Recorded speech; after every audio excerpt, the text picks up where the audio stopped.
Halo, di sini saya akan membahas bab 3 tentang memahami sistem administrasi kepegawaian.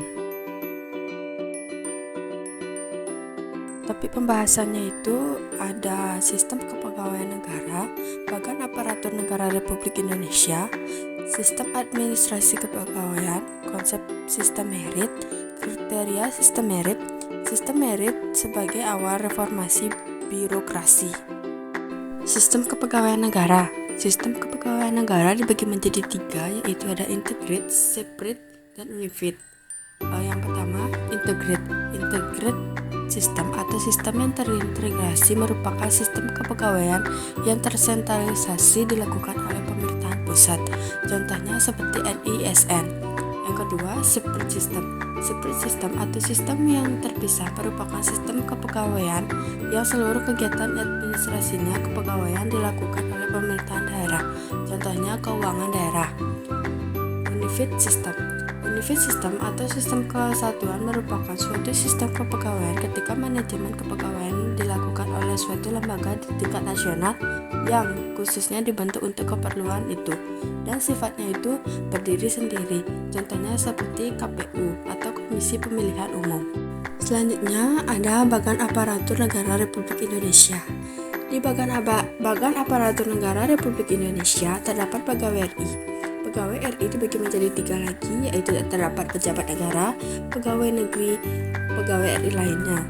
Di pejabat negara dibagi menjadi 6, yaitu ada presiden atau wakil presiden, menteri negara, dan yang setingkatnya. Yang kedua, terdapat ketua atau wakil ketua dan anggota badan permusyawaratan atau perwakilan. Dan yang ketiga, ketua atau wakil ketua atau ketua muda atau hakim agung pada badan pengadilan. Yang keempat, terdapat ketua atau wakil ketua dan anggota BPK. Yang kelima, gubernur atau wakil gubernur. Dan yang keenam, bupati atau wakil bupati, wali kota atau wakil wali kota, dan pejabat negara lainnya. Selanjutnya, di pegawai negeri dibagi menjadi 4, yaitu ada TNI, Polri, PNS pusat dan daerah, pegawai negeri lainnya. Dan di pegawai RI lainnya dibagi menjadi 6, yaitu terdapat pegawai persero, pegawai UPT lainnya, pegawai proyek, pegawai desa, pegawai lokal di luar negeri, dan pegawai kontrak. Selanjutnya ada sistem administrasi kepegawaian dibagi menjadi 5, yaitu ada spoil system, nepotisme system, patronis system, merit system, dan karir system. Spoil system. Sistem ini pengangkatan pegawai sesuai dengan keanggotaan partai.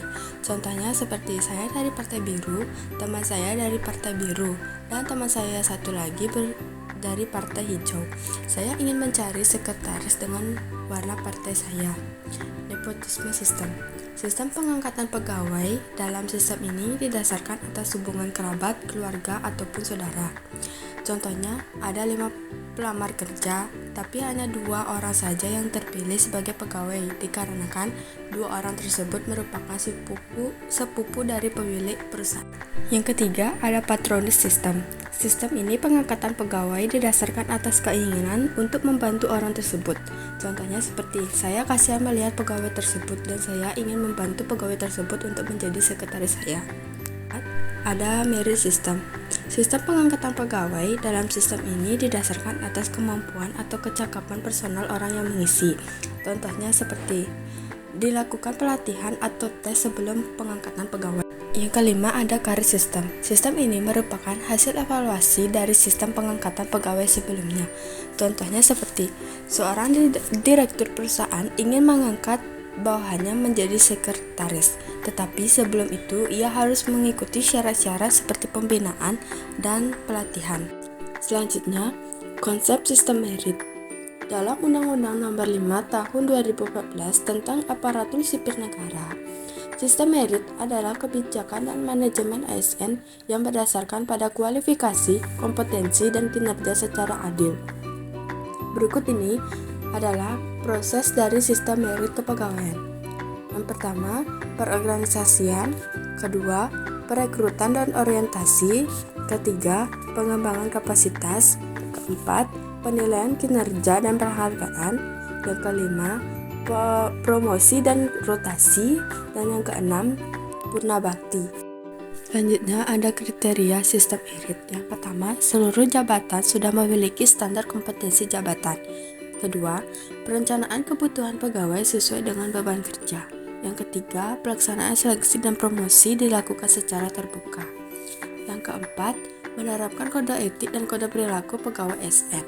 Yang kelima, memberikan perlindungan kepada pegawai ASN dari tindakan penyalahgunaan wewenang. Sistem merit sebagai awal reformasi birokrasi, manajemen dan tata kelola pemerintahan yang baik atau good governance disokong oleh sistem birokrasi yang baik pula. Bagi pemerintahan Indonesia, sistem merit adalah sistem pemerintahan terbaik untuk mendukung reformasi birokrasi. Tata kelola kepegawaian Indonesia awalnya menekankan pada hak dan kewajiban individu pegawai. Kini pemerintah melalui undang-undangnya akan memulai mengubah tata kelola kepegawaian dengan sistem merit. Sistem merit merupakan paradigma baru yang harus ditanamkan pada pegawai ASN saat ini. Untuk mengembangkan dan meningkatkan kompetensi pegawai ASN, perlu dibangun sistem manajemen ASN yang profesional dan terintegrasi atau unified system.